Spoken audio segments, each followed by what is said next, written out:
धरती के पानी पर प्रदूषण, शोषण और अतिक्रमण बढ़ रहा है। जल स्रोत सूख रहे हैं, भूगर्भ जल का स्तर निरंतर घट रहा है, पेयजल की उपलब्धता कम होती जा रही है। दूसरी ओर पानी की बर्बादी लगातार कर रहे हैं। अगर हम अब भी नहीं जागे तो सन 2050 तक समूचा देश पानी की विकराल समस्या से जूझ रहा होगा। यह संदेश रविवार शाम होटल पीएल पैलेस में सृष्टि वेलफेयर सोसाइटी द्वारा जन जागरूकता के लिए फिल्म डायरेक्टर सूरज तिवारी के निर्देशन में निर्मित व लोकार्पित शॉर्ट फिल्म जल द्वारा दिया गया। पानी की अपव्यय रोकने का संदेश देते हुए फिल्म द्वारा समझाया गया कि जल जीवन के लिए अमृत है, इसकी प्रत्येक बूंद का हमें आदर करना सीखना होगा। समारोह के मुख्य वक्ता रेमन मैक्सेसे पुरस्कार से सम्मानित जाने माने जल पुरुष डॉक्टर राजेंद्र सिंह ने कहा कि स्कूलों में जल साक्षरता अभियान शुरू कीजिए। प्रार्थना के दौरान यह फिल्म बच्चों को दिखानी चाहिए। फिल्म के लेखक और सृष्टि वेलफेयर सोसाइटी के सचिव आर्किटेक्ट राजीव द्विवेदी ने कहा कि हमारे पास दुनिया की 18% आबादी है, जबकि पेयजल मात्र 4% है। इसलिए हमारे देश का जल संकट ज्यादा बड़ा है। हम सबको अपनी रोजमर्रा आदतों में परिवर्तन करते हुए पानी का सदुपयोग करना होगा। मुख्य अतिथि आरएसएस के क्षेत्र कार्यवाह डॉक्टर प्रमोद शर्मा, विशिष्ट अतिथि जाने माने neuro surgeon doctor RC Mishra, जाने माने अस्थि रोग विशेषज्ञ डॉक्टर डीवी शर्मा, उत्तर प्रदेश संगीत नाटक अकादमी के पूर्व सचिव तरुण राज, सीए संजय अग्रवाल, मुकेश मित्तल, दीपक पांडे आदि ने जन जागरूकता के लिए इस प्रयास की सराहना करते हुए कहा कि शॉर्ट फिल्म के व्यापक प्रचार प्रसार से आम जन जल संचय और अपव्यय के प्रति जागरूक होंगे। समारोह का संचालन संजय बंसल ने किया। अतिथियों को स्वागत समिति के अध्यक्ष सचिव आर के द्विवेदी, ट्रेजरर सुनील शर्मा, फिल्म निर्देशक सूरज तिवारी, ओम स्वरूप गर्ग, एडवोकेट अशोक चौबे, रजत अग्रवाल, मनोज पचौरी आदि ने किया। प्रेमचंद अग्रवाल, सुपारी वाले, महेश चंद्र शर्मा, डॉक्टर कैलाश सारस्वत, पूर्व विधायक महेश गोयल सहित तमाम गणमान्य लोग भी मौजूद रहे।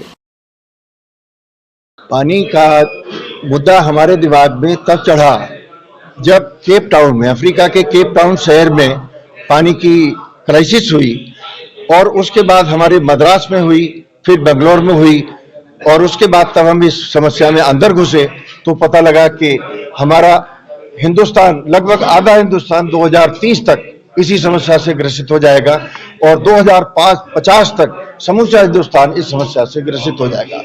पानी हमारे पास बहुत लिमिटेड है।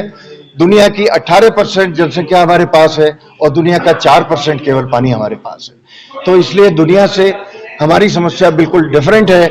हमारे पास आबादी ज्यादा है, पानी कम है, जबकि दुनिया के और देशों में जहां आबादी कम है, पानी ज्यादा है। तो जब वहां भी ये समस्या हो रही है तो हमारे यहाँ क्या गति होने वाली है, इस भावना को लेकर के मैंने इस फिल्म का निर्माण किया। क्या वाटर हार्वेस्टिंग से जहाँ तक पानी को संचय किया जा सकता है, लेकिन ऐसा होता नहीं है, सरकार भी लॉकिंग रहती है, क्या कहना चाहिए? हार्वेस्टिंग एक बहुत ही सेंसिटिव तरीका है पानी नीचे पहुंचाने का, जो हमारा जिस रूप में आज हार्वेस्टिंग को लिया जा रहा है। हमारे तालाब सबसे अच्छा तरीका है हार्वेस्टिंग का, लेकिन जो बोरवेल करके आज पानी पहुंचाया जा रहा है उसमें मेरा अनुभव ये कहता है कि बहुत गंदा पानी नीचे लोग डाल रहे हैं। तो इसलिए मैंने उसको फिल्म में बहुत ज्यादा तवज्जो नहीं दिया है और बल्कि तालाब को ज्यादा तवज्जो दिया है, क्योंकि वो सबसे सुरक्षित तरीका है पानी को नीचे पहुंचाने का।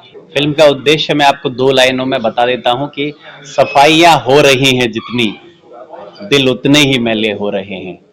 अंधेरा छा जाएगा सरासर अगर यही रोशनी रही तो। इसका मतलब ये है कि अगर हमने जल की जो पर्यावरण की जो समस्या है, उस जल पर संरक्षण करने में, उसको बचाने में, पीने के पानी को बढ़ाने पे अगर हमने ध्यान नहीं दिया तो हम अपनी आगे आने वाली पीढ़ी को 2030 और 50 के करीब हम उनको पानी की एक बूंद भी नहीं दे पाएंगे। पानी के लिए लोग तरसेंगे।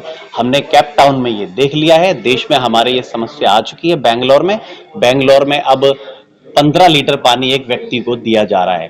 तो ये समस्या बेंगलोर से दिल्ली आएगी, दिल्ली से आगरा आएगी और ये समस्या देश में फैलती जाएगी अगर हमने जल के विषय में सोचना नहीं शुरू करा कि इसको कैसे बचाना है और इसका संरक्षण कैसे करना है। बच्चों में और जन साधारण के लिए जल की चेतना उनके व्यवहार में लाने के लिए अच्छी फिल्म है। जन साधारण और बच्चे दोनों इससे कुछ समझ सकते हैं, पर इसमें ये भी समझने की जरूरत है इस फिल्म में कि सरकार के हर घर में नल और नल में जल आ नहीं रहा है। कहीं नल तो लग गए हैं पर जल नहीं आ रहा है।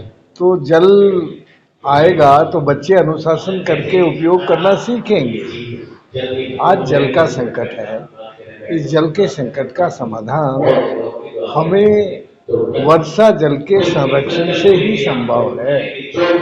और गंदे जल में अच्छा जल ना मिले, गंदे जल को और अच्छे जल को अलग अलग रखें तो भारत पानीदार देश है, पानीदार बना रह सकता है।